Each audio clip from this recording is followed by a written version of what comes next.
बिस्मिल्लाहिर्रहमानिर्रहीम, अस्सलाम वालेकुम। कैपिटल टॉक में खुशामदीद। पाकिस्तान और अफ़गानिस्तान में काफ़ी कशीदगी के बाद अब 48 घंटे का सीज़ फायर हो गया है। अब देखना यह है कि ये सीज़ फायर 48 घंटे तक कायम रहता है या दोबारा अफ़गानिस्तान के रास्ते से अगर पाकिस्तान में दहशत गर्दी की कोई कोशिश होती है तो एक दफ़ा फिर पाकिस्तान की तरफ से सख्त जवाबी कार्रवाई की जाएगी और सीज़ फायर टूट जाएगा। और दूसरी तरफ आप जानते हैं कि आज खैबर पख्तूनख्वा के नए वज़ीर आला सुहेल आफरीदी साहब ने अपने ओहदे का हलफ ले लिया है। बहुत से लोगों का ख्याल था कि सुहेल आफरीदी साहब को नया चीफ मिनिस्टर नहीं बनने दिया जाएगा, हलफ नहीं लेने दिया जाएगा, लेकिन आखिरकार उनका हलफ हो गया है। और सुहेल आफरीदी साहब अपने सूबे में ऑपरेशन के और अफ़गानिस्तान के साथ मुज़ाकरात के ज़रिए अमन कायम करने के हामी हैं। ऑपरेशन के वो ख़िलाफ़ हैं और अफ़गानिस्तान के साथ मुज़ाकरात के हामी हैं। तो मामला किस तरफ जाएगा और ये जो अफ़गानिस्तान के साथ सीज़ फायर हुआ है ये कायम रहेगा या नहीं रहेगा, इस पर गुफ्तगू के लिए हमारे साथ मौजूद हैं बिलाल अज़हर कियानी साहब, वज़ीर राय ख़ज़ाना, जनाब एजाज़ चौधरी साहब साबिक़ सेक्रेटरी ख़ारजा हैं, और शौकत यूसुफ़ज़ई साहब पाकिस्तान तहरीक इंसाफ के सीनियर रहनुमा हमें पेशावर से ज्वाइन कर रहे हैं। तो एजाज़ चौधरी साहब, आपने कुछ दिन पहले बल्कि कुछ हफ्ते पहले एक हमारे प्रोग्राम में प्रेडिक्शन की थी। आप कह रहे थे कि अक्टूबर का जो महीना है इसमें हमें ख़बरदार रहने की ज़रूरत है। ज़रा मैं चाहता हूँ कि मैं अपने नाजरीन को आपकी वो प्रेडिक्शन दोबारा सुनाऊँ। आपको क्या लग रहा है कि वाकई इंडिया एक और हमले की तैयारी कर रहा है? जी, कर सकता है जी, इसलिए कि बिहार में इलेक्शन होना है नवंबर में जी। और मैं बरमला ये कहता रहा हूँ कि अक्टूबर के महीने में हमें चौकन्ना रहना पड़ेगा।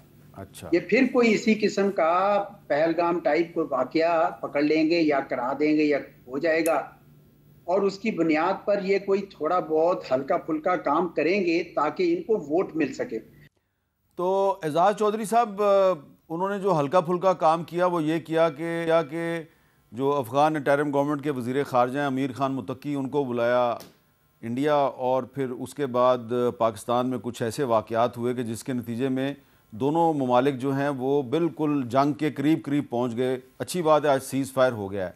आपको लग रहा है कि ये वाकई अब अफ़गान तालिबान जो हैं वो एक तरह से इंडिया की प्रॉक्सी बन चुके हैं? ये शायद उस हद तक तो अभी मामला नहीं पहुंचा जी। लेकिन यकीनन वो भी उसी फलसफे पे काम कर रहे हैं जिस पे पहले अफगान जो हुक्मरान किया करते थे कि भाई हमारे दुश्मन का जो दुश्मन है वो यकीनन हमारा दोस्त है।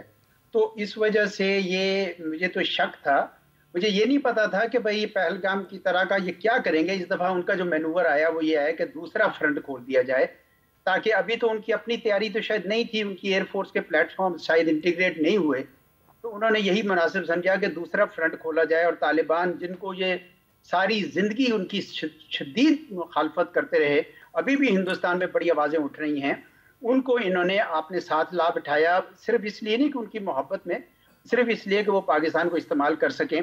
तो मेरा ख्याल है कि वो इनकी जो स्ट्रेटेजी थी उसमें इस दफ़ा अफगानिस्तान को रोपिन कर लिया गया है, और ये तालिबान जो हैं ये भूल गए कि अब ये इंसर्जेंट्स नहीं हैं, अब ये एक हुकूमत बने हुए हैं जिसको अब शायद हुकूमत भी नहीं कहना चाहिए, अब तो हम रिजीम उनको कहने लग गए हैं, क्योंकि उन्होंने कोई अभी तक 4-5 साल हो गए इनको आए हुए, 4 साल हो गए हैं, लेकिन इन्होंने कोई ऐसा हुकूमत वाला काम किया नहीं है। तो इन्होंने जो हिंदुस्तान का आलाकार बन के इस वक्त जो काम किया है उससे यकीनन इनके लिए अपनी मुश्किलात का दरवाज़ा खुला है। पाकिस्तान ने अच्छा हुआ सीज़ फायर कर दिया, बातचीत का मौका दिया है, क्योंकि अभी तक तो इन्होंने बातचीत के नतीजे में ये टीटीपी को नहीं रोका, और अगर अभी भी नहीं रोकते हैं तो मेरा नहीं ख्याल कि पाकिस्तान जो है वो इनके साथ मजीद ज़्यादा नरमी करेगा। पाकिस्तान के अपने जिन लोगों को मैं मिलता हूँ, अभी मैं कहीं बैठा हुआ था चाय पे, जिनसे भी मिलता हूँ जज्बात बड़े बरंगेज़ता हुए में कि भाई ये क्या बात है, हम आपके साथ अच्छे बनते हैं और आप आगे से इस तरह के जवाब देते हैं। बल्कि मैं मीर साहब एक बात ज़रूर कहना चाहता हूँ कि ये जो मुत्तकी साहब ने प्रेस कॉन्फ्रेंस में कहा कि जी हमने ये पाकिस्तानी याद रखें कि हमने बरतानिया को शिकस्त दी, सोवियत यूनियन को शिकस्त दी, अमेरिका को ये शिकस्त दी, ये बिल्कुल गलत कहते हैं। अगर आप तारीख का मुतालिया करें जो मैंने किया है तो सेकंड एंग्लो अफगान वॉर में 1878-19 से 1880 तक, उसमें इन्होंने इतना पेट मारा था अफगानों को और उनसे मनवा लिया था कि ये बफर जोन बनेगा बिटवीन दी ग्रेट गेम चल रही थी between Russian empire and British Raj. तो इसलिए उस वक्त भी अब्दुल रहमान साहब ने वो मानी थी ड्यूरेंट लाइन, और ये बाद में तमाम लोगों ने उसको बॉर्डर के तौर पर माना था। इसी तरह सोवियत यूनियन में अगर पाकिस्तान और अमेरिका ना शामिल होते तो ये कैसे इनको आजाद करवाया जाता है सोवियत फोर्सेस से। और तीसरी बार अमेरिका खुद इसलिए वापस गया है क्योंकि उनके यहाँ एक बाई पार्टीजन कंसेंसस हो गया था कि भाई हमने अब डिस्टेंट वॉर्स नहीं करनी, और पाकिस्तान इनकी मदद कर रहा था। तो ये कुछ गलत फहमियां इनको आ गई थी, मेरा ख्याल है शायद हिंदुस्तान ने डाली है क्योंकि उन्होंने वहीं से उसका जिक्र किया। लेकिन बहरहाल पाकिस्तान की तरफ से मेरा ख्याल जवाब अच्छा गया है, लेकिन बातचीत का रास्ता अच्छी बात है, मैं तो खुश हूँ, बातचीत बहरहाल करनी चाहिए। अच्छा, शौकत यूसुफजई साहब, आज बैरिस्टर गौर खान साहब और इमरान खान साहब की जो बहनें हैं नौरीन खान साहबा और अलीमा खान साहबा, उनकी मुलाकात हुई है इमरान खान साहब से, और उसके बाद उन्होंने एक पैगाम जो है इमरान खान साहब का वो कौम को बताया है। आप भी ज़रा सुने क्या बता रहे हैं बैरिस्टर गौर साहब ने ये पैगाम दिया है कि मैं ऑफर करता हूँ आप लोगों को कि आप मुझे पेरोल पे रिहाई दे दे, और अगर आप पेरोल पे मुझे रिहाई देते हैं तो मैं अफगानिस्तान का मसला आपको हल करके देता हूँ। यही है खान साहब जिसकी तरफ वो इशारा कर रहे हैं कि बातचीत हो। अच्छा, अब शौकत यूसुफजई साहब, इमरान खान साहब जो हैं वो कह रहे हैं मुझे पेरोल पे आप रहा करें तो मैं अफगानिस्तान से आपका मसला हल कर दूंगा। तो अब मसला कैसे हल होगा? इमरान खान साहब अफगान तालिबान को तो शायद उनको तो इन्फ्लुएंस कर सकते हैं, उनको तो रिक्वेस्ट कर सकते हैं, लेकिन पीछे इंडिया भी बैठा हुआ है, तो क्या इंडिया को भी इमरान खान साहब जो है वो इन्फ्लुएंस कर सकते हैं? बिस्मिल्लाह, बहुत शुक्रिया। देखिए मेरे साहब, सबसे बड़ी बात जो है ना अफ़गानिस्तान पाकिस्तान की, वो एतमाद साजी है। और बदकिस्मती से हम बहुत कुछ कर चुके हैं लेकिन एतमाद साजी डेवलप नहीं कर सके, और यही वजह है कि अफ़गानिस्तान में जिसकी भी हुकूमत आती है वो पाकिस्तान के साथ इस तरह ताल्लुकात बहाल नहीं कर सकते जिस तरह होने चाहिए, जो एक हमसाया मुल्क की हैसियत से और एक मुस्लिम मुल्क की हैसियत से। तो आई थिंक कि इमरान खान के दौर में अगर आप देखें तो सबसे ज़्यादा अमन रहा। उनके जो 3-3.5 साल का दौर था, इससे ज़्यादा अमन किसी और दौर में नहीं रहा। तो मेरा ख़्याल ये है कि इमरान खान में ये सलाहियत है कि वो अफ़गान हुकूमत के साथ बात करें। लेकिन आप ये भी देखें कि यहाँ जो हमारी वजारत ख़ारजा है, अमेरिका में जाके 2-3 हफ्ते तो गुजार सकते हैं, लेकिन काबुल में चाय पीकर वापस आते हैं, मतलब वहाँ पे रात भी नहीं गुजारते। जबकि हमें ज़रूरत ये है कि हमारा जो ये बॉर्डर है, जो क्रॉस बॉर्डर टेररिज्म है, वो तो तब रुकेगी जब हम इनके साथ बात करेंगे, इनको एतमाद में लेंगे, एतमाद साजी बहाल होगी, तो तब ये मामला ठीक हो सकते हैं। जब तक आप ये काम नहीं करते, जब तक आप वहाँ से आने वाले लोगों को क्रॉस बॉर्डर टेररिज्म का जो हम नारा लगाते हैं, तो ये तो जब तक लोग वहाँ से आना बंद नहीं होंगे, आप 10 ऑपरेशन और कर लें। आपने मलेकन ऑपरेशन किया, आपने स्वात ऑपरेशन किया, आपने ज़रब अज़ब किया, बहुत सारे ऑपरेशन किए और उससे कामयाबी भी मिली, लेकिन मुस्तकिल अमन नहीं आ सका। वो उसकी मेन वजह ये है कि जब तक अफ़गानिस्तान से लोग आना बंद नहीं होंगे, टेररिस्ट मामला ठीक नहीं होंगे। तो यही एक वजह है कि आई थिंक जो यहाँ तक तो ठीक है कि अफगानिस्तान ने हमला किया, उसका जवाबी कार्रवाई की। शौकत साहब, आप ये तस्लीम कर रहे हैं कि अफ़गानिस्तान से लोग पाकिस्तान में आते हैं, यहाँ दहशत गर्दी करते हैं, तो ये आप मान रहे हैं, तो फिर आप ये क्यों नहीं मानते कि फिर ऐसे लोगों के ख़िलाफ़ खैबर पख्तूनख्वा में ऑपरेशन की ज़रूरत भी है? मेरे साहब देखिए, हम तो इस चीज़ से कतई नज़र ये बात नहीं है। मैं ये कह रहा हूँ कि ऑपरेशन सिर्फ यहाँ पे आप करते रहें तो ये 10 साल और भी आप ऑपरेशन कर लें, इसका मसले का हल तो नहीं निकल सकता जब तक कि आप उन लोगों को रोकेंगे नहीं बॉर्डर के ऊपर। ठीक है, मैं तो ये बात कर रहा हूँ। हम ज़रा थोड़ा सा हम ये चाहते हैं कि अफ़गान हुकूमत से बात हो सकती थी और हो सकती है। अब भी देखें ना, अफ़गानिस्तान इस काबिल तो नहीं है कि वो पाकिस्तान के साथ आके इस तरह जंग करे, या ठीक है जो मामलात रहे हैं वो तो अलग बात है, लेकिन पाकिस्तान के साथ जंग करने के काबिल नहीं है वो। और वो आप देख भी लिया आपने कि चंद घंटों की जो जवाबी कार्रवाई थी, उसके बाद उन्होंने कहा कि हम सीज़ फायर चाहते हैं। ठीक है, तो मेरा ये ख्याल है कि देखिए, यहाँ अफ़गानिस्तान के साथ हमारा बॉर्डर लगा हुआ है, हम अगर सेंट्रल एशिया के साथ हमारे मामलात हो सकते हैं तो वो अफ़गानिस्तान के ज़रिए हो सकते हैं। तो दोनों तरफ से ये हो सकता है कि हम एतमाद साजी बहाल करें। उसके लिए जो पाकिस्तान की खारजा पॉलिसी है उस पर तो नज़रसानी की ज़रूरत है, और जाके वहाँ बैठ कर उनको एतमाद में लेने की ज़रूरत। बाकी तो कोई देखे मामलात हैं वहाँ पे, अगर आज पाकिस्तान कह दे कि जी ना हम यहाँ से चीनी बेचते हैं, ना हम यहाँ से आटा बेचते हैं, तो ये लोग क्या करेंगे? तो बहुत सारी चीज़ें ऐसे हैं जिसके लिए वो हम पे डिपेंड करते हैं। लेकिन मैं तो हमेशा से ही कहता रहा हूँ कि जी पाकिस्तान को दो टोक पॉलिसी अपनानी चाहिए और अफगानिस्तान से बात करनी चाहिए, यही पार्टी की पॉलिसी भी है। जब तक आप क्रॉस बॉर्डर टेररिज्म नहीं रोकेंगे, आप यहाँ दहशतगर्दी ख़त्म नहीं कर सकते। सिर्फ अगर आप चाहते हैं कि ऑपरेशन ही हो जिस तरह वफाकी हुकूमत चाहती है, तो यहाँ तो इंटरेस्ट रहेगा ना, यहाँ पे अमन आ सकेगा ना, इससे पहले कभी आया इस तरह। तो इसके लिए तो बहुत लाजमी है कि आप अफगान हुकूमत से, मैं वो तालिबान की बात नहीं कर रहा, ठीक है अब तालिबान अब हुकूमत बन चुके हैं, लेकिन इनसे दो टोक बात करने की ज़रूरत है। अगर वो इंडिया के डिपेंड करते हैं तो जाए वो इंडिया से बात करें, अपने लिए जो चीज़ मंगवानी है वहाँ से मंगवाए, फिर ये बॉर्डर फिर ख़त्म कर दें, सबको बंद कर दें। अच्छा बिलाल अज़हर कियानी साहब, तो जो शौकत यूसुफ ज़ई साहब हैं वो बड़ी मुनासिब बात करें मेरे ख्याल में। वो कह रहे हैं जी कि ये बिल्कुल क्रॉस बॉर्डर टेररिज्म होती है, लेकिन उनसे बात करके ये उनको रियलाइज़ करवाने की ज़रूरत है कि आप इसको रोकें, आप हमारे से लड़ाई नहीं कर सकते। अब इसमें इमरान खान साहब ने भी एक ऑफ़र दे दिया है, तो आपका क्या ख्याल है कि इमरान खान साहब की ऑफ़र को तो यकीनन आप सीरियस नहीं लेंगे, लेकिन ये तो आपको रियलाइज़ करना चाहिए कि पाकिस्तान में एक बहुत बड़ी जो अवाम की अक्सरियत है, ख़ास तौर पे वो इलाके जो अफ़गानिस्तान के बॉर्डर के साथ हैं, वो चाहते हैं कि मामला बातचीत से हल करें। बिस्मिल्लाहिर्रहमानिर्रहीम। मीर साहब बहुत शुक्रिया जी अपने शो में दावत देने का। देखिए सबसे पहले तो मीर साहब हमारी हुकूमत ने भी, आपने देखा इस दौर के अंदर भी काबुल के दौरे हुए हैं अफ़गानिस्तान की इस रजीम के साथ, मुख्तलिफ़ जगहों पर मुलाकात भी हुई, चाहे वो ट्रायलैटरल फोरम पे हो, चाहे वो इंफ्रास्ट्रक्चर के मंसूबों के MOU साइन करने के हवाले से हो। एक इंगेजमेंट जो एक संजीदा होती है वो हुई है, और इसमें ये बात हुई है कि देखिए जी हम कंस्ट्रक्टिव एक माहौल चाहते हैं अपने ख़त्े में, मगर हम किसी भी सूरत आपके मुल्क को अपने मुल्क के अंदर दहशत गर्दी के लिए इस्तेमाल होना बर्दाश्त नहीं कर सकते। ये बात पहले भी की गई, ये बातें हुई हैं, मगर उन बातों के बाद भी अगर इस तरह के हमले होंगे तो फिर रियासत ने और हमारी हुकूमत ने अपने शहरियों के दिफा के लिए जो इक़दाम उठाने थे, जो कदम उठाने थे अपने दिफा के लिए, वो उठाए पिछले दिनों के अंदर। और अब अगर फिर से कोई हमारे ख़िलाफ़ इस तरह के हमले हुए जो पिछले दिनों में देखे, तो दो टोक जवाब उसी तरह हमने उस बॉर्डर पर भी दिया जिस तरह हमने ईस्टर्न फ्रंट पे दिया था, और इंशाल्लाह देंगे। तो ये बातें किसी बात से हम इनकारी नहीं है, मगर ये सारे काम हुए हैं और ये सारे काम इन पैरेलल होते रहे हैं, मगर हर चीज़ का अपना एक मेरिट होता है। देखिए आपने कहा कि हम बातचीत करना चाहते हैं, हम बल्कि इस खित्ते के अंदर मिलकर काम करना चाहते हैं अपने लोगों की प्रॉस्पेरिटी के लिए, डेवलपमेंट के लिए, और मगर हम साथ ये कहते हैं कि आपका खित्ता जो है वो इस्तेमाल ना हो हमारे ख़िलाफ़। अब अगर हो गया है इस्तेमाल हमारे ख़िलाफ़, दहशत गर्दी हमारे मुल्क के अंदर दहशत गर्दी के लिए कंटिन्यूसली इस्तेमाल हो रहा है और आप एक्शन नहीं उठाएंगे, तो फिर हमने वो मिलिट्री ऑप्शन उठाई जो हमारी ज़रूरत है। और इसी तरह मुझे जो अभी देखिए जो आपने बात की ऑफ़र की, बात बड़ी वाज़ेह है जी। अभी इनने नए अपने CM बनाए, CM इनने इस मयार पे नहीं बनाए कि आज जो है कि रियासत के खिलाफ जो जंग लड़ी है दहशत गर्दी में, कि उसकी उनके साथ हम आहंग होना चाहिए। उन्होंने बल्कि कहा कि एक नया शख्स लेके आते हैं जो रियासत से शिद्दत से टकराव करे। ये मयार है बाकायदा इनकी सिलेक्शन का।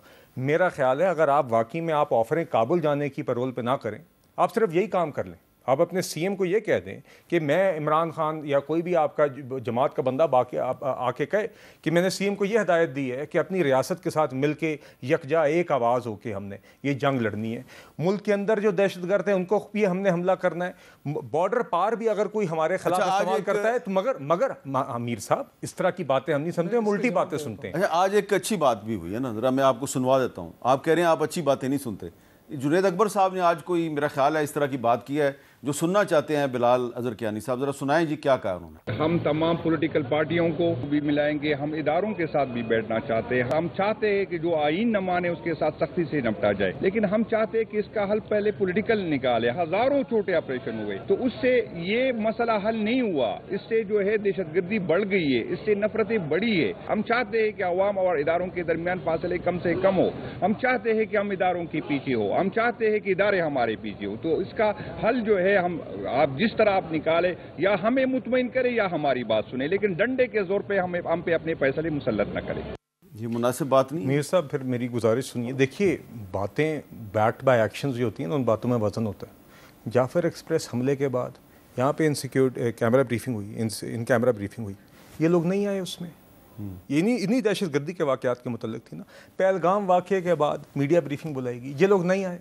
कौमी असम्बली से उठ के अब चले गए हैं, कहते हैं हम बॉयकॉट करेंगे मगर तनख्वाह भी वहाँ से ले रहे हैं। हम जब असम्बली में आते हैं तो किताबें मारते हैं, माइक उड़ाते हैं, ये बात नहीं करते। ये फोरम्स मौजूद थे, यहाँ पे इनको बार बार दावत दी गई और आप फिर सीएम बार बार एक ऐसा लगाते हैं जो रियासत के खिलाफ बात करता है, जो जंग के मतलब वो बात करता है, जो जवान नहीं कर रहे, जो अफवाज नहीं कर रही, और आप वो अल्फाज अदा कर रहे हैं जो कि फिर मोदी सरकार इस्तेमाल करती है FATF के अंदर। तो देखिए, ये बातों को अगर आप बाकी वजन आप समझते हैं कि आपका ये रवैया और आपकी ये सोच है, तो उसको ट्रांसलेट करें उन फोरम्स के अंदर जहाँ पर हम कहते हैं कि आप इसी रवैये के साथ आप आएँ, आप बात करें, खैर मकदम करेंगे। आपने देखा है मीर साहब एपेक्स कमेटी के ऊपर, जहाँ पे फील्ड मार्शल भी मौजूद हैं, प्राइम मिनिस्टर साहब चेयर करते हैं, चीफ मिनिस्टर्स होते हैं, जहाँ पे जब संजीदा बात हुई दहशतगर्दी के खिलाफ जंग लड़ने की, चारों चीफ मिनिस्टर्स की मौजूदगी में, हमने उसका खैर मकदम किया। उसी रवैये की ज़रूरत है, मगर बदकिस्मती से हमने देखा कि उसके बजाय बार बार एक टकराव की सियासत, एक रियासत के ख़िलाफ़ हमले की सियासत, एक ऐसे सूबे की कुर्सी को इस्तेमाल करके जो फ्रंट लाइन दहशत गर्दी की, आप वहीं पर ज़िम्मेदाराना अगर किरदार अदा करेंगे और अल्फाज अदा करना शुरू करेंगे तो उससे भी दहशत गर्दी की जंग में आप कोई पॉजिटिव हिस्सा डाल सकते हैं। अच्छा, मैं इससे पहले कि एजाज साहब को वापस जाऊँ, वो शौकत साहब कुछ रिस्पॉन्ड बैक करना चाह रहे हैं। जी शौकत साहब। मैं सिर्फ इतना कहना चाहता हूँ सर कि देखें, ये जो बातें कर रहे हैं ना, इसके लिए माहौल की ज़रूरत होती है। माहौल इन्होंने क्या बनाया कि जैसे ही सुहेल अफरीदी की नामजदगी होती है, उधर से तारड़ साहब इल्ज़ामात की बौछार कर देते हैं कि जी ये तो सहूलतकार है दहशत गर्दों का, ये तो फंडिंग लेता है। तो देखें, अगर आप वहाँ से पूल के बजाय इस तरह के इल्ज़ामात लगाएंगे तो यहाँ से पूल तो नहीं भेज सकते हम ना। फिर कहते हैं जी उनकी उसमें तलखी है, लहजे में तलखी है, तो हम जिस पे इल्ज़ाम लगा रहे हैं तो फिर माफ़ी मांग लेना आप, अगर आपने नहीं साबित किया। आप कहा कि जी 20-25 MPS जो है वो बिक गए हैं या बिक रहे हैं, हमारे साथ राब्ते में हैं। जब इस तरह के माहौल एक ऐसे सूबे में जहां ऑलरेडी दहशतगर्दी उरूज पर है, आप किस तरह का रवैया अपना रहे हैं? होना तो यही चाहिए था ना कि प्राइम मिनिस्टर फ़ोन करके उनको मुबारकबाद देते कि यंग लड़का आया है, हम आपके साथ मिलकर काम करते हैं, तो हम इसको वेलकम करते हैं। लेकिन जिस अंदाज से आप वहाँ पे पॉलिसी बना के फिर हम पे इम्प्लीमेंट करते हैं, फिर हमें कहते हैं कि जी आप मानो इसको, तो ऐसा क्यों नहीं होता है कि स्टेक होल्डर तो खैबर पख्तूनख्वा में PTI है। आप जो भी फैसला करना चाहते हैं आप आए, हमारे सीएम के साथ बैठे, हमारी टीम के साथ बैठे। लेकिन सीएम बैठेगा कि नहीं बैठेगा, कबूल होगा। अगर सीएम इनके साथ बैठेगा तो उसको अडयाला जेल से बुलावा आ जाएगा कि क्यों बैठे हो। मीर साहब नहीं, मीर साहब अगर वो पेशावर में आकर हमारे सीएम के साथ बैठते हैं तो बिल्कुल हम बैठेंगे, लेकिन अगर पॉलिसी वहां बना के हम पे इम्पोज करेंगे उसके रेजिस्टेंस होगी, चाहे जो भी हो। देखिए, माहौल इन्होंने नहीं बनाया, माहौल बनाना इनका काम है। एक तरफ आप सख्तियां करते हैं आपका जवाब हो गया कैदी के ऊपर, तो पार्टी के ऊपर उसको दीवार से लगाते हैं, फिर कहते हैं ये बात करें हमसे। तो देखिए, हमने तो एक अच्छा दिखाया है ना कल कि हमारे इलेक्शन से पहले हम अमीर मुकाम साहब के पास भी गए, हमारे जुनैद अकबर की क़यादत में, मैं उसमें शामिल था। ANP के पास भी गए, JUI के पास भी गए कि भाई आए मिलकर इस सूबे के मामलात को हल करें, आप हमारा साथ दें, मामलात को हल करें। अच्छा, हुआ क्या? उसको चैलेंज कर दिया कि जी इसमें रुकावटें डालो, इसको हलफ ना उठाने दो। पुरानी बात होगी, अब तो चीफ मिनिस्टर बन गए ना सुहेल अफरीदी साहब। एजाज चौधरी साहब, मैंने आपसे ये सवाल करना है कि ज़रा वापस मैं आता हूँ अफगान तालिबान की पॉलिसी पे कि अमीर खान मुत्तकी साहब ने दिल्ली में ये कहा है, वो कहते हैं जी कि अफ़गानिस्तान के 6 हमसाए हैं, तो 6 में से जो 5 हमसाए हैं, ईरान, ताजिकिस्तान, उज़्बेकिस्तान, तुर्कमानिस्तान और चाइना, इन 5 को तो हमसे कोई शिकायत नहीं है, लेकिन जो पाकिस्तान है सिर्फ उसको शिकायत है। तो पूछते हैं जी कि ये बाकी 5 को हमसे क्यों शिकायत पैदा नहीं होती? तो इसका क्या जवाब देंगे आप? नहीं, क्यों नहीं, गलत बात कर रहे हैं, क्योंकि चीन बड़ी बार कह चुका है कि आप ETIM जो है उसको जगह ना दें। ताजिकिस्तान वाले बहुत खफा हैं कि आपके यहाँ से आते हैं लोग, ट्रबल क्रिएट करते हैं। उज़्बेकिस्तान वाले कहते हैं कि आपने IMU के खिलाफ क्या एक्शन लिया है। ईरान वाले भी जो परेशान है कि भाई आप हमारे 2 मिलियन यहाँ पे बैठे हुए हैं बॉर्डर पे, इनको वापस लेके जाएं रिफ्यूजीज को। ऐसी बात नहीं है, इन्होंने तो ये बात भी की है। देखिए, अभी बात हो रही थी कि उनके साथ बातचीत करनी चाहिए, बिल्कुल करनी चाहिए, इसमें कोई शक नहीं। लेकिन अभी तक जितनी बातचीत हुई है उसमें उन्होंने आर्गूमेंट दिया है, मुत्तकी साहब ने भी दिया, उनके डिफेंस मिनिस्टर ने दिया। वो कहते हैं कि भाई यहाँ पे तो है ही कोई नहीं, कोई TTP का बंदा नहीं, कोई दहशतगर्द नहीं है। अगर कोई आपको महसूस होता है तो पाकिस्तान के अंदर आप उसको रोकें, आपके यहाँ अगर कुछ होता है तो आप रोकें। जो चीज़ वो नहीं मानने को तैयार वो ये है कि एक TTP उधर है ही नहीं, पहली बात तो ये कह रहे हैं। दूसरा वो ये कह रहे हैं कि भाई वहाँ पे अगर हैं भी तो वो आप उनको वहां पे रोकें, यानी गोया हमारी तरफ से कोई किसी किस्म का हम तावन नहीं करेंगे। अब मुझे बताएं कि फिर बातचीत आगे कैसे चलेगी? इनके यहाँ पे स्लीपर सेल्स हैं, इनके नेचुरली कई हमदर्द बैठे हैं, इतने ज्यादा रिफ्यूजी कैंप्स हैं, तो ये कैसे हो सकता है कि भाई वो अफगानिस्तान के तावन के बगैर हम इसके ऊपर काबू पा लें? बाकी बातचीत जरूर होनी चाहिए। मैं बल्कि ये समझता हूँ कि आपको याद होगा कि जब हमने ऑपरेशन ज़र्ब-ए-अज़्म किया 2014 में, तो उससे पहले तकरीबन साल तक एक पॉलिटिकल कंसेंसस बना था, पॉलिटिकल कॉन्फ्रेंसेस होने के बाद, जिसमें यह तय किया गया था कि दहशतगर्दी के खिलाफ जंग में हमें किसी किस्म का कोई यानी सियासत नहीं होगी। मैं समझता हूँ कि वो वक्त भी आ गया कि जिस तरफ एक तरफ इक्तिसादी अमूर पर कोई सियासत ना हो और ताकि पाकिस्तान तरक्की करे, दूसरी तरफ लॉ एंड ऑर्डर इस मामलात में भी कोई रियासत को अगर चैलेंज करे, चाहे वो बाहर से आने वाले हैं या अंदरूनी दहशतगर्द हैं, मैं समझता हूँ कि सबको इकट्ठे खड़ा होना पड़ेगा, क्योंकि आज जो अपोजिशन में है कल वो हुकूमत में हो सकते हैं, जो आज हुकूमत में हैं वो कल अपोजिशन में हो सकते हैं, लेकिन मुल्क तो बहरहाल हमारा है और उसको महफूज होना करना हमारी सबकी साझी जिम्मेदारी। अच्छा एजाज चौधरी साहब, हम कुछ और भी बड़े अहम नुकात हैं वो भी उठाना चाह रहे हैं। ख़ास तौर पे एक बड़ा अहम नुकता है और वो ये है कि जो बीजेपी है उसकी वजह शोहरत ये है कि ये मुसलमान है, ये मुसलमानों की मस्जिदें गिराती है और ये ज़बरदस्ती जो मुसलमान हैं उनका मज़हब भी तब्दील करने की बात करती है। और नरेंद्र मोदी जो हैं वो बहुत खुल्लम खुल्ला मुसलमानों के ख़िलाफ़ गुफ्तगू करते रहे हैं। क्या ज़ुबान इस्तेमाल करते रहे हैं, ज़रा सुनें। कांग्रेस ने अपने मैनिफेस्टो में जो कहा है गंभीर है। पहले जब उनकी सरकार थी उन्होंने कहा था कि देश की संपत्ति पर पहला अधिकार मुसलमानों का है। इसका मतलब ये संपत्ति इकट्ठी करके किसको बांटेंगे? जिनके ज्यादा बच्चे हैं उनको बांटेंगे, घुसपैठियों को बांटेंगे। क्या आपकी मेहनत की कमाई का पैसा घुसपैठियों को दिया जाएगा?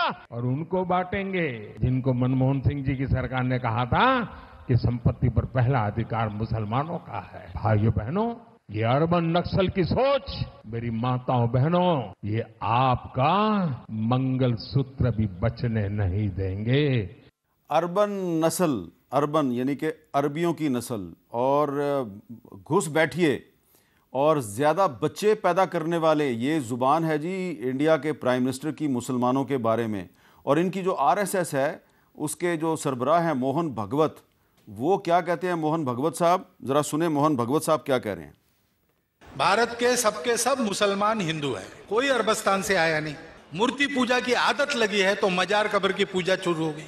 अब उसको अगर ये समझ में आ जाए भारत के मुसलमान को कि हमारी केवल पूजा पद्धति बदली है, वैसे तो हम हिंदू ही है, हिंदू पूर्वजों के वंशज है और हिंदू संस्कृति की विरासत है, हिंदू स्वभाव ही हमको मिला है, तो सारा झगड़ा खत्म हो जाएगा।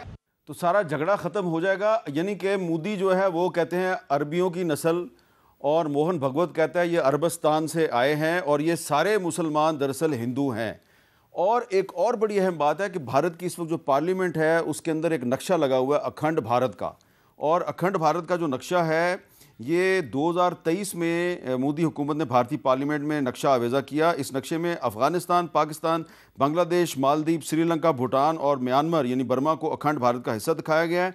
पाकिस्तान, बांग्लादेश, नेपाल और श्रीलंका ने भारत के इस इक़दाम को पड़ोसी ममालिक की खुद मुख्तारी पर हमला करार देते हुए इसकी मज़म्मत की, लेकिन अफ़गानिस्तान की हुकूमत की जानब से आज तक अखंड भारत पर कोई बयान नहीं आया। क्यों नहीं आया, इस पर बात करते हैं वक्फे के बाद।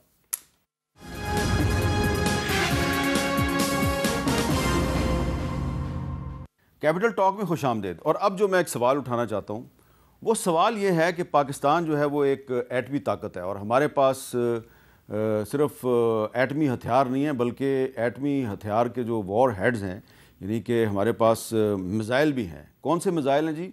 हमारे पास हैं जी Ghaznavi missile, Ghauri missile, Abdali missile. अब ये जो तीनों हैं, महमूद गजनवी और शाहबुद्दीन गौरी और अहमद शाह अब्दाली, ये तीनों जो हैं इनका ताल्लुक़ अफ़गानिस्तान से। और अहमद शाह अब्दाली साहब को आज भी अफ़गानिस्तान का, जो आज का अफ़गानिस्तान है, उसका फाउंडर कहा जाता है। तो हमने तो अपने मिज़ाइलों के नाम रखे हुए हैं अफ़गानों के जो हीरोज़ हैं उनके नाम पर, जिन्होंने हिंदुस्तान पे हमले किए और उनके साथ लड़ाई की। और अफ़गान तालिबान जो हैं वो अब उनकी प्रॉक्सी बनते जा रहे हैं। तो बिलाल अज़हर कियानी साहब, मेरा आपसे सवाल ये है कि कुछ लोग जो हैं, जिनमें कि आपके वज़ीर दिफ़ा ख्वाजा आसिफ भी शामिल हैं, वो ये कहते हैं जी कि ये मामला जो है कि अगर हमने अपने मिज़ाइलों के नाम रखे हुए हैं अफ़गानों के हीरोज़ के नाम पर, तो ये मैंने तो नहीं किया, लेकिन अगर कोई इसको बदलना चाहता तो बदल दे। तो आपने कभी इस पर कैबिनेट में डिस्कशन की है? इतनी ज़्यादा हमारी आज अफ़गानिस्तान के साथ कशीदगी है, हमारे मिसाइलों के नाम अभी तक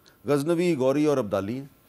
जी मीर साहब, देखिए बात ये सबसे पहले तो हम तो इस खत्ते के अंदर ना जी अफ़गानिस्तान के भी शहरियों को हम अपने बहन भाई समझते रहे, इसलिए हम शायद दुनिया में कोई मिसाल नहीं है जिस तरह की हमने रेफ्यूजीज़ की होस्टिंग की है, जिस तरह की हमने मेहमान नवाजी अपने बहन भाइयों की और बहन भाई समझ कर। लेकिन उसमें हमारा भी इंटरेस्ट था। हमारा इंटरेस्ट ये था कि रशिया की फ़ौज जो है वो अफ़गानिस्तान में आ गई, और अगर आप उन अफ़गान मुजाहिदीन की मदद ना करते तो वो पाकिस्तान में भी आ सकते थे। नहीं, मैं तो उस बात कर रहा हूँ कि आपने पिछली दिहाइयों पर जिस तरह उनकी मेहमान नवाजी इस मुल्क में की, आपने तफरीक नहीं की, आपने उनको यहाँ पे मौके दिए, और ये हमने दरवाजे खोलकर, दिल खोलकर यहाँ पर उनके लिए खोले। तो देखिए, इसलिए दुख भी होता है इस बात का कि इस तरह का माहौल जो बना है जहाँ पर इस तरह की मिसाल नहीं है। आप और ममालिक देखें, मैं यहाँ से हम मिलते हैं, डिप्लोमेट्स को मिलते हैं जो और ममालिक से आते हैं, उन्होंने कहा जी हम इस तरह की मिसाल नहीं है रेफ्यूजी होस्टिंग की जिस तरह की पाकिस्तान ने की। हमारे अपने मसाइल हैं, हमारी अपनी मुश्किलात हैं, हमारी मुआशी मुश्किलात हैं, हमारी सिक्योरिटी मुश्किलात हैं, उसके बावजूद हमने ये होस्टिंग की, और ये इसके ऊपर हमें फ़ख्र करना चाहिए अपनी मेहमान नवाजी पर। और साथ साथ बिल्कुल हमें बिल्कुल साथ मगर हमने अपने शहरियों की, अपने मुल्क की सॉवरेंटी की, टेरिटोरियल इंटेग्रिटी का साथ साथ दिफा भी करना है। तो अफ़गानिस्तान से जिस तरह का हमला हुआ है उसके ऊपर जो हमने इक़दाम उठाने की ज़रूरत है उस पर कोई कॉम्प्रोमाइज़ नहीं हो सकता। दूसरी जो आपने बात की मीर साहब, मैं तो बतौर एक शहरी, एक पाकिस्तानी, एक स्टूडेंट होते हुए हिस्ट्री का और आज भी हमारे मुल्क के करंट अफेयर्स का, सियासत का, मैं ये समझता हूँ बिल्कुल कि चाहे वो हमारे दिफाई मामलात हों या और मामलात हों, कोई भी हमारे मॉन्यूमेंट्स हों, तो हमें बिल्कुल अपने मकामी जो हमारी हिस्ट्री के हीरोज़ हैं, जो हमारे इस धरती के हमारे जो लोग हैं, हमें उनको सेलिब्रेट करना चाहिए और कोशिश यही रहनी चाहिए। और आगे भी मेरा ख्याल से उस हवाले से इसी तरह की हमें तारीख रकम करनी चाहिए। मैं मीर साहब एक बात ज़रा कहना चाहूँगा जी, मैं सच्ची बात है मेरे ऊपर एक हल्का सा एक वज़न है, क्योंकि हमने पिछली जब डिस्कशन की पहले सेगमेंट के अंदर, तो हमने उसके अंदर बात की कि सूबाई हुकूमत को क्या करना चाहिए, क्या नहीं करना चाहिए। देखिए, मैं एक बात बड़ा एम्फसाइज़ करना चाहता हूँ और मैं उम्मीद करता हूँ, मुझे यकीन है बाकी पैनलिस्ट एग्री करेंगे। देखिए, ये जो जंग चल रही है ना जी, इसमें आप मीर साहब कवर कर रहे हैं रोज़ाना, इसमें हमारे जिस रेगुलरिटी से हमारे जवान शहीद हो रहे हैं, हमारे अफसरान शहीद हो रहे हैं, हम देखिए ये कोई छोटी कीमत नहीं है, ये हम तो सब इसीलिए फिर आज पाकिस्तान ने काबुल में और कंधार में उन ठिकानों को निशाना बनाया है जहां पे वो लोग बैठे हुए थे जिन्होंने पाकिस्तान के अंदर हमारी अफवाज के अफसरान और जवानों को शहीद करने की कार्रवाइयों को मुनज़्ज़म किया। और मीर साहब जो जिस सतह पर भी इन्वॉल्व है, हम we owe it to them, we owe it to our jawans, हम अपने उन जवानों को, अपने अफसरान को, हमारा कर्ज है, ये कर्ज है कि हम ये अदा करें कि हम उनके लिए, देखिए उनके वालिदैन के पास जब प्राइम मिनिस्टर जाते हैं, फील्ड मार्शल जाते हैं, तो आपने ख़ुद देखा है उनके वालिदैन का, आप जब उनको देखते हैं कि उनका जो एक ईमान होता है, उनका जो इस मुल्क के साथ मोहब्बत है, वो कहते हैं अगर एक और बेटा होता तो हम कुर्बान कर देते। तो ये देखिए, ये कोई छोटी कीमत नहीं है और हमें इस चीज़ को, ये कोई जज्बाती बात करने को नहीं है, हमें इस चीज़ को, इस कीमत को मद्देनज़र रखना चाहिए जब हम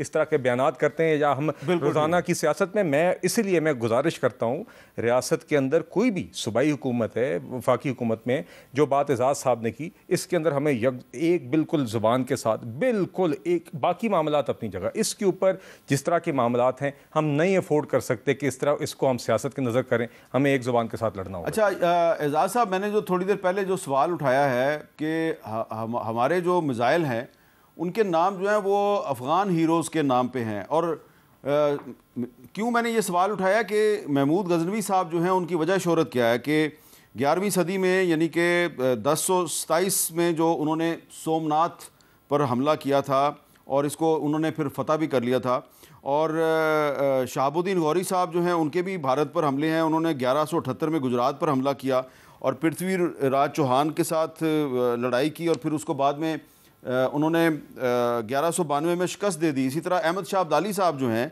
1748 से 1767 के दरमियान भारत पर, यानी कि हिंदुस्तान पे 8 हमले किए उन्होंने, और फिर 1761 में पानीपत की तीसरी जंग में उन्होंने मराठों को शिकस्त दी। तो अब्दाली मिसाइल है पाकिस्तान का, गौरी मिसाइल है, गजनवी मिसाइल है। तो अब क्या ये सवाल जो लोग उठा रहे हैं वो दुरुस्त सवाल उठा रहे हैं कि हमें अपने मिसाइलों के नाम बदलने चाहिए?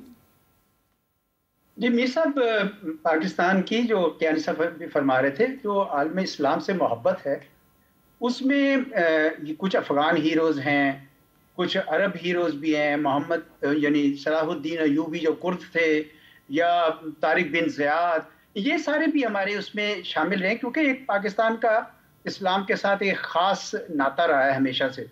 लेकिन मेरा ख्याल है कि ये अब कुछ अवेकनिंग आई है, क्योंकि अब जो नए मिसाइल आ रहे हैं वो फतह 1 अभी हमने जो इस्तेमाल किए थे हिंदुस्तान के खिलाफ, फतह 1, फतह 2 आए थे, शाहीन मिसाइल जो हमारा सबसे बड़ा मिसाइल है, शाहीन 1, शाहीन 2, शाहीन 3 जो है।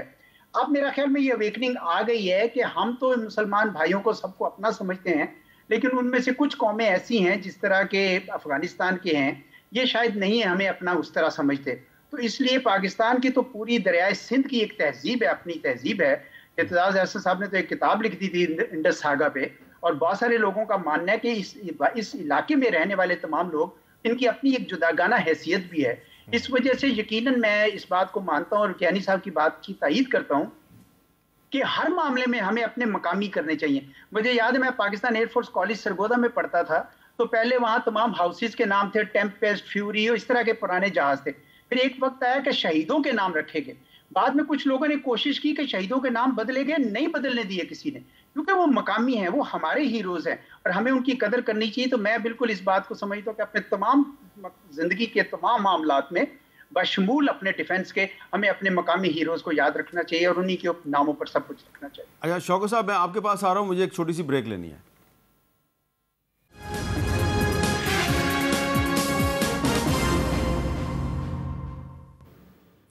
कैपिटल टॉक में दोबारा खुशामदीद जी। शौकत यूसुफजई साहब, ये जो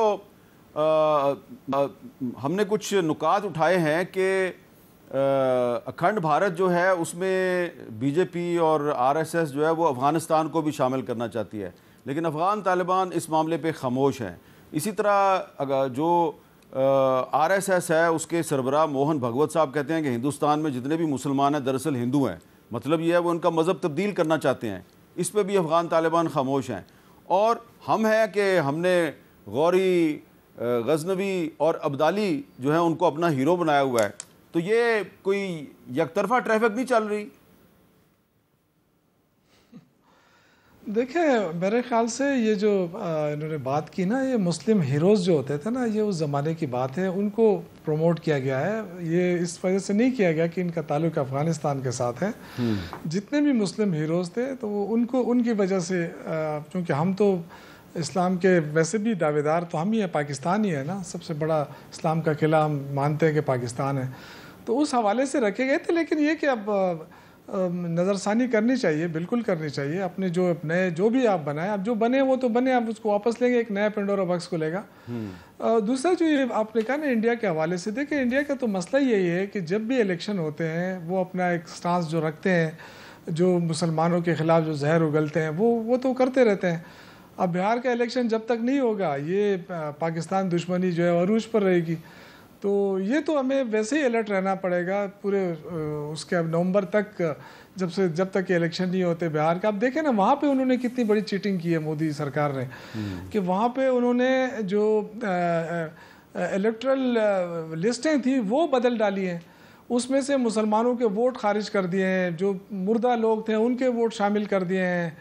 तो ये चीटिंग तो उन्होंने वहाँ इस हवाले से भी की है, जो प्री पोल रेगिंग होती है कि जी मुसलमानों को निकालो ताकि जो वोट है उनका कम हो जाए। अच्छा। तो बिहार में तो आपको पता है मुसलमान ज़्यादा अक्सरियत में है, लेकिन बहरहाल वो इलेक्शन जीतने के लिए जो भी तरीके इस्तेमाल करते हैं उसमें एक तरीका ये कि पाकिस्तान दुश्मनी जो है वो सामने रख के की जाए, और उससे वो उनकी जो है वोट ने वो तरीका जो है अपनाया उन्होंने, वो उसमें अक्सर कामयाब भी हो जाते हैं कि जी पाकिस्तान की दुश्मनी बनाओ और वोट हासिल। शायद इस मरतबा, लेकिन उससे मेरे ख्याल से अब इंडिया में भी ये चीज़ें, इंडिया के लोगों में भी ये चीज़ें अब आ रही हैं कि मोदी जो है उससे ये जो चीज़ें कर रहा है, क्योंकि लोग अब इस चीज़ों को नहीं मानते हैं। अब आहिस्ता आहिस्ता लोगों के अंदर ये अवेयरनेस है कि पाकिस्तान के साथ दुश्मनी रख के उनको क्या मिल रहा है। जी ठीक है, पाकिस्तान जो इंडिया का आम आदमी है वो तो सफ़र हो रहा है। जी अच्छा कियानी साहब, मैंने ज़रा एक सवाल मुख्तलिफ करना है आपकी जो पोर्टफोलियो है उसकी मुनासबत से, कि ये जो हम मुसलसल हालत जंग में हैं, पहले इंडिया के साथ लड़ाई की उसमें हम जीत गए, उसके बाद एक अफ़गानिस्तान के साथ मुहाज़ गर्म कर दिया है, हम मुसलसल हालत जंग में हैं, और हकीकत में तो ऐसा लगता है कि हम कई दहाइयों से हालत जंग में हैं। ये मुसलसल किसी मुल्क का हालत जंग में रहना उस मुल्क की इकॉनमी के लिए अच्छा होता है? ये सवाल मैंने इसलिए किया है कि अभी एक रैंकिंग आई है नई पासपोर्ट्स के हवाले से, तो टॉप पे सिंगापुर है, ठीक है जी, और 193 कंट्रीज़ की रैंकिंग है, और इंडिया जो है वो उसका नंबर है जी 85, और बांग्लादेश जो है उसका नंबर है जी 100। पाकिस्तान का नंबर है 103 और अफ़गानिस्तान का नंबर है 106। तो हमारे अफ़गानिस्तान से जितने भी इख्तलाफात हैं, लेकिन पाकिस्तान और अफ़गानिस्तान का पासपोर्ट करीब करीब है, एक 103 नंबर पे है, दूसरा 106 नंबर पे है, और इंडिया जो है वो 85 नंबर पे है। ये हमारा मुसलसल हालत जंग में रहना, ये बतौर वज़ीर ख़जाना आप इस पर क्या तबसरा करेंगे? जी मीर साहब, देखिए यकीनन आई थिंक आपकी जब तक सिक्योरिटी हालात परफेक्ट ना हो तो यकीनन उसका एक असर होता है, और ये चैलेंजेस हमने फेस किए हैं, मगर अल्हम्दुलिल्लाह साथ ही साथ हमारी कौम एक बड़ी रेजिलिएंट कौम है। इन जंगों से गुज़र के हमने एक रेजिलियंस भी दिखाई है। और देखिए आपने पिछले साल डेढ़ में देखें तो मईशत के हवाले से आपने देखा कि जो हमें अल्लाह ताला ने जंग में फ़तह दी, उसके अलावा जिस तरह हमने डिप्लोमेटिकली अपने आप को कंडक्ट किया, ये जंगें हमारी जारी, और इंशाल्लाह जिस तरह हमने ईस्टर्न बॉर्डर पे दिफा किया, वेस्टर्न पे भी हम करेंगे, और ये हमारा यकीन भी है बिल्कुल। मगर उसके अंदर हमने अपना हिस्सा डाल के ये जंग अंदर जो हमारा IMF के साथ जो एग्रीमेंट हुआ है, तो इसके बाद तो लगता है कि बहुत ज़्यादा हमने शर्तें मानी हैं और पब्लिक पे बड़ा प्रेशर आने वाला है। नहीं मीर साहब, कोई ऐसी मीर साहब इस पे मैं एक 2 सेकंड लूंगा। एक मिनट जरा इनकी बात कंप्लीट हो जाए, फिर मैं आता हूं। नहीं, ये तो एक प्रोग्राम जो ऑलरेडी तय है, उसकी प्रोग्रेस का एक रिव्यू हुआ, सेकंड रिव्यू हुआ, उसके बाद एक स्टाफ लेवल एग्रीमेंट का ऐलान हुआ। उसके अंदर उन्होंने फिर यही बताया IMF ने कि हम जो जिस तरह की प्रोग्रेस जो हमने एक बेंचमार्क्स किए थे, उसका एक तफसीली मुआयना लेके अब ये एग्री हुआ है कि ये रिव्यू पास हो गया, इसलिए स्टाफ लेवल एग्रीमेंट हुई, जो खुशाइन बात है। पिछले साल डेट के अंदर आपने देखा है कि मईशत एक स्टेबलाइजेशन के सफ़र से गुजरी, और बैन अल-अक़वामी इदारे, सिर्फ IMF नहीं, रेटिंग्स एजेंसीज हैं और लोग हैं, उन्होंने इसके अंदर ये माना है कि आपने प्रोसीड किया, यहाँ से आगे भी मराहिल हैं, हमने अपनी एक्सपोर्ट्स बढ़ानी है, और मगर साथ साथ आपकी इन्वेस्टमेंट का एक माहौल बेहतर हो रहा है, जो आपकी ग्लोबल स्टैंडिंग अब बेहतर हो रही है, वो इन्वेस्टमेंट अपॉर्चुनिटीज़ में ट्रांसलेट कर रही है। UAE से भी एक बैंक ने अभी यहाँ पर लॉन्च किया, रिकोडेक में हम इन्वेस्टमेंट देख रहे हैं। सिर्फ 2 मिसालें, माहौल बन रहा है। इंशाल्लाह अपने मुल्क के अंदर भी रोजगार के मौके बढ़ाएंगे, एक्सपोर्ट भी बढ़ाएंगे। 30 सेकंड रह गए जी, शौकत यूसुफ़ज़ई साहब। मैं ये कहना चाहता हूँ कि देखिए सिर्फ ये वजह नहीं है कि हम जंगों में रहें इसलिए हमारे पासपोर्ट की वैल्यू इस तरह बनी है। देखिए हमारी माशी पॉलिसियाँ आप देखें ना, जब से ये आए हैं कौन सी तरक्की हमने की है माशी तौर पे, कोई एक आधा बता दें हमें। कर्जे लिए है ना, पहले कहते थे इमरान खान ने 26,000 का कर्जा लिया, इन्होंने 33-34,000 अरब का कर्जा लिया। वही काम करे ना जो अभी भी कर्जों पे चल रहा है। एक्सपोर्ट में कोई इजाफा नहीं हुआ है, एक्सपोर्ट में इजाफा नहीं हुआ है। इन्होंने इम्पोर्ट छुपाई, वो फिर IMF ने निकाल के दी इनको कि ये क्यों छुपा रहे हैं। तो देखिए इनकी जो माशी पॉलिसियां है ना, उससे आम आदमी को कोई फायदा नहीं हुआ। 1 रुपए का फायदा मुझे बहुत बहुत शुक्रिया। जब से ये आए हैं इन्होंने कोई बिजली में, शुक्रिया बिलाल अज़हर कियानी साहब और एजाज चौधरी साहब, आप तीनों का बहुत शुक्रिया। इजाज़त दीजिए, अल्लाह हाफ़िज़।